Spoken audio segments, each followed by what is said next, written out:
understanding. I thought the same. The United States doesn't own its people. Nosotros sí. Police, freeze! We are going to take on the cartel and win. Can't protect you. Can't protect your family. Hello, hello. Good morning, good afternoon, good evening, wherever you are. I'm over in Spain, so it's evening over here. How are you doing? I'm fantastic. I'm just renaming my Zoom screen so we can, so you know who you're I don't talking forget your name. Exactly. Hi. Hi, Howard. So thanks. How are you doing? Thanks so much for speaking to me, Annabeth. It's good to speak to you. And too. massive congratulations on the movie. I've just rewatched it again. It's fantastic. It's the second time through. I loved it just as much. Probably even more so. Actually knowing what was going to happen and all the twists and turns, it works even better the second time around. So congratulations on that. Oh, thank you. I'm so happy to be a part of it too. Yes, I just recently watched it for the first time, and also just like you, I found it immensely enjoyable. Just kind of a unapologetic throwback gritty action film that's just a pleasure to watch. And Frank is so watchable, vulnerable, but a badass. You know, it's a really I really like the movie myself. No, it's fantastic. Yeah, exactly as you say. It's a fantastic throwback because I grew up in the 80s, and it just took me right back to my childhood. Yeah. Made me feel old at the same time, but yeah, it took me back to the 80s. Same. I think I read some review of it somewhere that mentioned Charles Bronson, and it's that kind of a 80s action revenge thriller. Absolutely. I mean, talking reviews, I don't know if it's a review or an interview with John Swab, and he was saying that when he watches Frank in the film, they've done 5 films together already now, and he says that every time he films him, it's like almost like watching filming a wildlife documentary, because he just kind of goes off and he doesn't know. He just knows it's going to be interesting and doesn't know what's going to happen. What was it like when sharing the screen with Frank in your scenes particularly? Yeah, I can see. I never felt like it was a wild, uncontrollable animal, but I think Frank is definitely an actor who goes on instinct, and there is just a heart piece to him for all of his ripped masculinity. There's also a deep, vulnerable Italian heart, you know, which I'm akin to as well because my husband is Italian. So, All right. but I really do like masculine characters who wear their hearts on their sleeve, and I think Frank does that. It's just a crazy watchability about him that even when he has a head in a bowling bag next to him, Spoiler alert. in a wacko monologue. But I mean, he's just there's just something endearing about Frank Grillo. So it was great fun. You know, it was really great fun.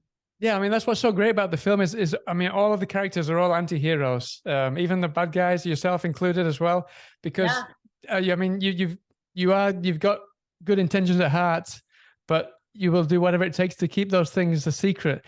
Was it difficult to kind of to find that right balance playing kind of between the villains and the anti-heroes at the same time? Because that's specifically the kind of character that you play in the film. Yes, very good question and well said. And I think to John's credit, he wrote a woman's character like he does with Ida Red or his other stuff. He doesn't make characters that are one note. So to be a woman who has an agenda, who has ambition, and kind of, you know, balls that like a set of steel, you know what I mean? She's not afraid to go after it and doesn't compromise that. So I like that. I like that.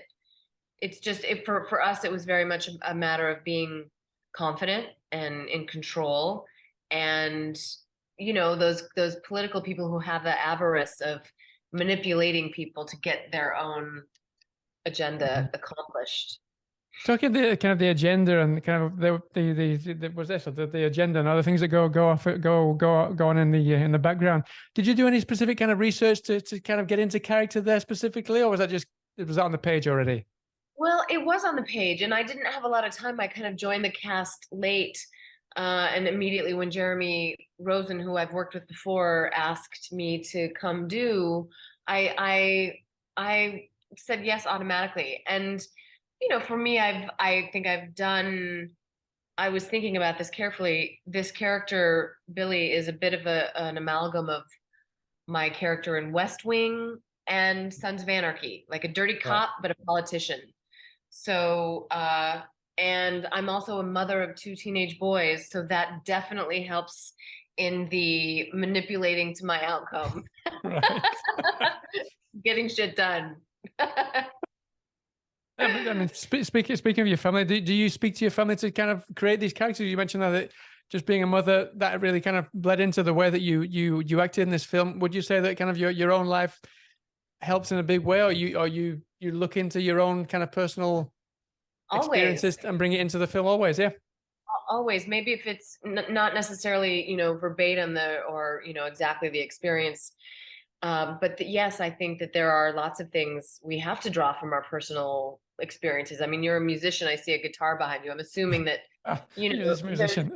yeah, well, you definitely pull emotional resonant themes from your life to, and I like telling off a man or two, in the diner, or whether it's Eric in the political spectrum or Frank in the diner, So it's exactly the opposite of one of the phrases you said, we don't know what we don't know. No, it's exactly the opposite then in your case, knowing you prefer to kind of take on roles that you do kind of know and you that resonate with you because of things that you can relate to, no? Yeah, I think so. And I mean, not that I've ever been a dirty cop, but I think you find the ways that you've, in small parallel worlds, like made tiny adjustments and, things like that. Mm-hmm. And you mentioned there also that the characters, they're not one-note characters, which was something that I really enjoyed about this film, because there's so many action crime thrillers out there that's just these 2D cardboard cutout characters, and this is very much the opposite. And at the same time, it's a huge ensemble cast. That must have been a huge feat for John in itself. But I mean, for all of you to kind of get on board and to kind of flesh all these characters out, how open was he for you to help kind of flesh out all the characters once you were on set? With this type of filmmaking as well, it's sort of this run and gun guerrilla warfare kind of, because you have a short shooting schedule, it's not a huge budget, you just got to go in and do your job. And I think John, the set was run incredibly well. It was very efficient. We sat down, we studied. There's a certain amount of like, you need to come prepared. But John, like most people who are good at their job, he was prepared, organized, and calm, and knew exactly what he wanted. So was able to just be very specific about what he wanted in those scenes.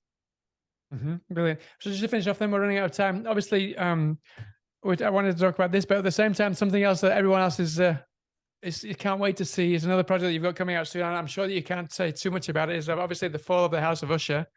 Yeah. Is that all wrapped now? There's an amazing ensemble cast there as well. Can you tell us a little bit about filming at least? I mean, obviously you can't spoil anything, but can you tell us a little bit how that went down? Absolutely. Yeah. It will be I can't know if it's the 4th or 5th project I've done with Mike Flanagan and his team, his family, our family. It's this Fall of the House of Usher is kind of the 3rd installment of it was Haunting of Hill House, Haunting of Bly Manor, and now this Edgar Allan Poe adaptation. And all I can say is that he and his wife Kate think that it's the best thing he's done. So yes, I'm not sure when it comes out, but I have a pivotal role in it, and a small but pivotal role that I'm so happy to have done. Yeah, that's fantastic. I mean, it's the same as with John. It's a big family. It's like he likes to repeat with the same people. Did you feel the same way with when you're with John Swab? Because I think this is your first time you worked with John, no? It's the first time I've worked with John.